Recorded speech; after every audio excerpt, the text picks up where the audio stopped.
Selamat datang di channel Meragukan Filsafat, sebuah channel pemikiran yang ingin menawarkan alternatif membaca fenomena hari ini dengan menawarkan lensa pemikiran filsafat untuk kita membaca konteks sosial, politik, dan kebudayaan di Indonesia kontemporer.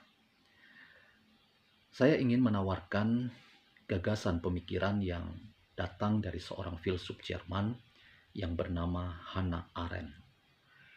Hannah Arendt adalah seorang filsuf perempuan yang punya otoritas karena ia mendapatkan pendidikan dan pengajaran dari dua sumber berpikir filsafat Jerman yang sangat luar biasa.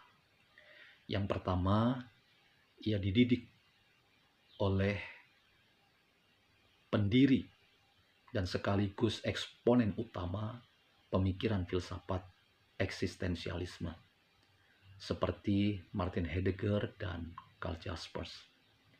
Ia juga dididik oleh tradisi berpikir filosofis yang menghasilkan pemikiran filsafat yang disebut sebagai filsafat fenomenologi.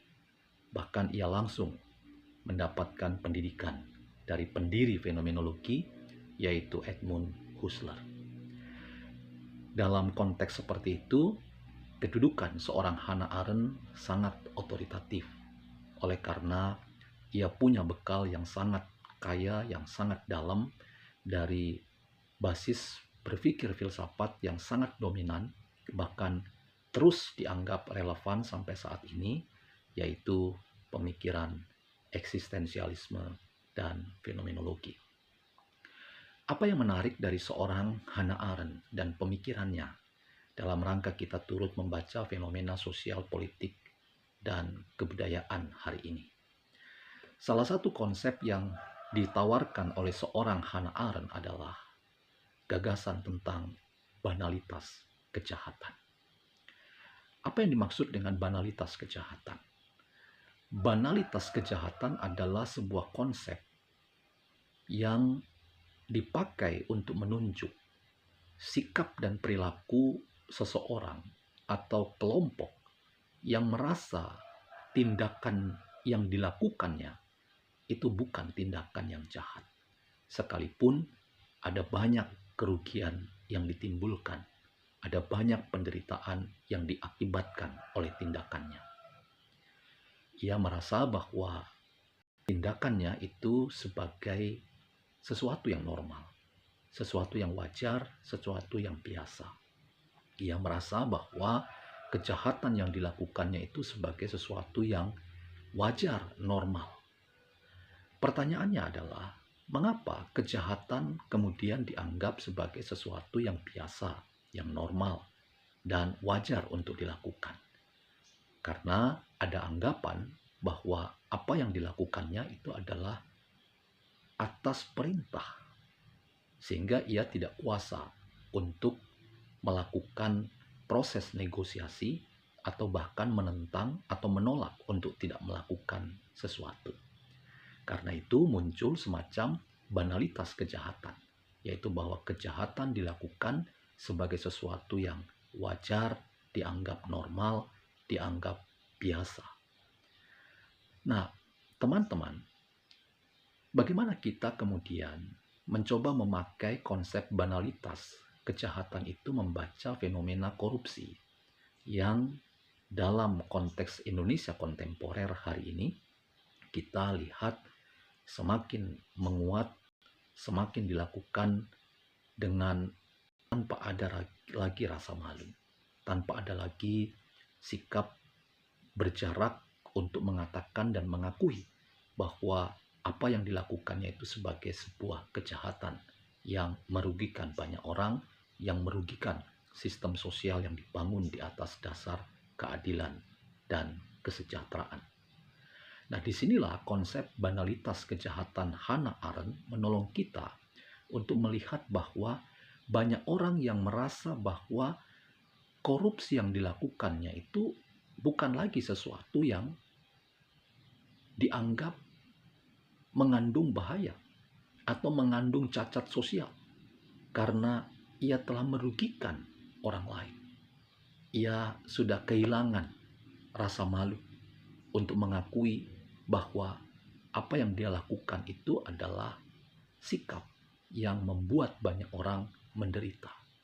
Justru yang kita lihat dan kita baca perilaku sebaliknya, bahwa para pelaku-pelaku kejahatan yang dikategorikan kejahatan luar biasa masih bisa berkata bahwa saya adalah seorang pahlawan.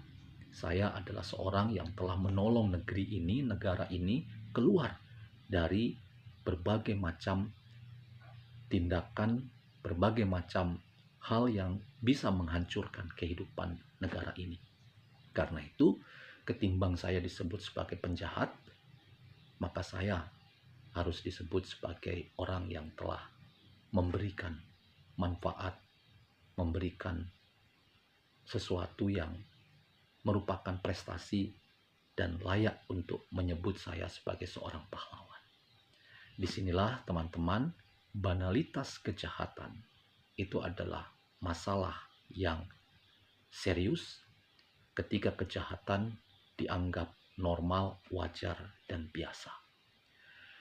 Hannah Arendt ketika mengatakan banalitas kejahatan, ia pertama-tama melihat fenomena ini ketika ia menjadi seorang reporter dalam rangka mengikuti proses persidangan dari seorang petinggi Partai Nazi yang dianggap telah memfasilitasi, menyusun program-program sistematis untuk membuat ribuan bahkan jutaan orang Yahudi terbunuh di Eropa. Nama tokoh ini adalah Adolf Eichmann. Adolf Eichmann ditangkap di Argentina, kemudian dibawa ke Israel dan diadili di Yerusalem. Ketika kita melihat sosok orang yang bernama Adolf Eichmann, orang tidak pernah menganggap bahwa wajahnya itu mencerminkan dia seorang yang dapat disebut sebagai penjahat kelas kakap, atau ia dikategorikan sebagai orang yang bengis, yang kejam karena melihat sorot matanya atau melihat raut wajahnya. Wajahnya sangat terlihat sebagai orang biasa. Tetapi apa yang terjadi?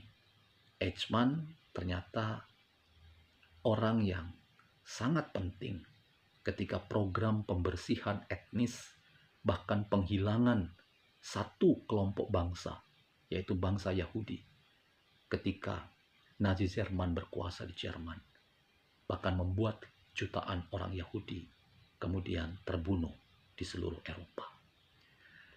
Apa yang kita lihat dari reportase seorang Hannah Arendt terhadap upaya untuk mengadili seorang tokoh penting dalam Partai Nazi yang dianggap telah melakukan kejahatan luar biasa terhadap kemanusiaan, terhadap tokoh yang bernama Adolf Eichmann ini, kita bisa melihat bahwa ternyata kejahatan tidak selalu menampakkan diri pada sosok-sosok yang bengis dan kejam.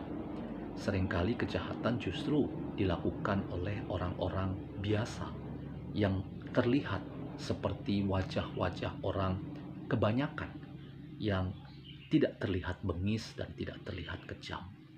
Poinnya bahwa seringkali kejahatan itu justru terjadi oleh karena ada dorongan dari sistem-sistem hukum dan sistem-sistem politik yang membuat seorang yang terlihat biasa itu kemudian menjadi pelaku kejahatan, dan ia merasa tidak menyesal dengan tindakannya atau dengan perilakunya. Ia merasa bahwa aku melakukan kejahatan ini karena aku taat pada keutamaan sebagai seorang aparat negara yang taat pada apa yang dikatakan oleh negara dan apa yang harus aku patuhi oleh pemimpin-pemimpinku yang menyuruh aku untuk melakukan sebuah tindakan yang dikategorikan sebagai kejahatan. Dalam konteks ini, teman-teman, seringkali kita bisa mengatakan bahwa kejahatan justru dilakukan oleh orang-orang yang terlihat seperti malaikat. Seorang yang berwajah malaikat seringkali justru menjadi pelaku kejahatan. Apa yang mau dikatakan oleh seorang Hannah Arendt ketika ia menyusun refleksi pemikiran filsafatnya tentang banalitas kejahatan?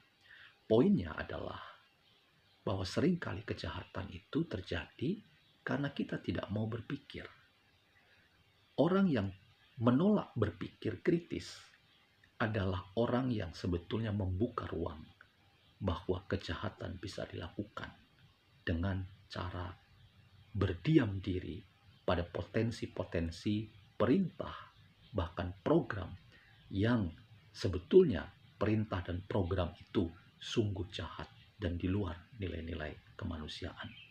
Hannah Arendt mengedukasi kita tentang pentingnya kita menjadi manusia yang terus berpikir, menjadi manusia yang sadar bahwa hidup di tengah-tengah sistem-sistem sosial yang ada tidak boleh membuat kita hanya diam dan membuat kita akhirnya terjatuh dalam konspirasi kejahatan yang membuat banyak orang menderita.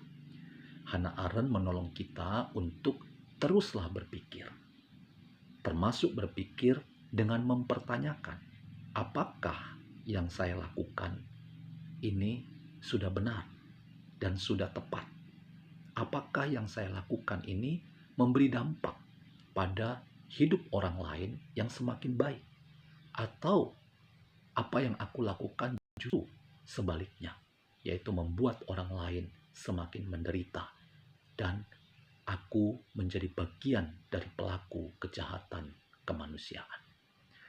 Tindakan yang kita lihat dalam konteks korupsi mantan Menteri Pertanian SYL yang melibatkan banyak pihak, tidak hanya kelompok terdekatnya, yaitu pembantunya langsung ketika ada di Kementerian Pertanian, tetapi juga keluarga terdekatnya, itu mau menunjukkan kepada kita bahwa kejahatan itu sangat mungkin terjadi, yang membuat kita melibatkan orang-orang terdekat kita justru karena kita tidak mau berpikir kritis, termasuk mempertanyakan bahwa apa yang kita lakukan itu adalah tindakan yang berbahaya dan membuat banyak orang menderita. Namun teman-teman, gagasan Hannah Arendt bahwa yang kita perlukan dalam rangka menolak pada kejahatan yang dilakukan dan dianggap sebagai wajar, normal, dan biasa, yaitu dengan terus berpikir kritis, itu justru menolong kita untuk melihat ada sisi lain, bahwa sebetulnya kita tidak cukup hanya berpikir kritis tentang diri kita, tetapi juga kita perlu terus melakukan analisis personal. Analisis personal adalah kata lain dari pertobatan. Seorang pemimpin, tokoh publik, pemimpin publik dipanggil menjadi orang yang sudah selesai dengan dirinya, sehingga orang itu tidak akan melakukan kejahatan yang banal atau tidak melakukan banalitas kejahatan. Waspadalah bahwa seringkali kejahatan itu dianggap normal, wajar, dan biasa. Itulah banalitas kejahatan.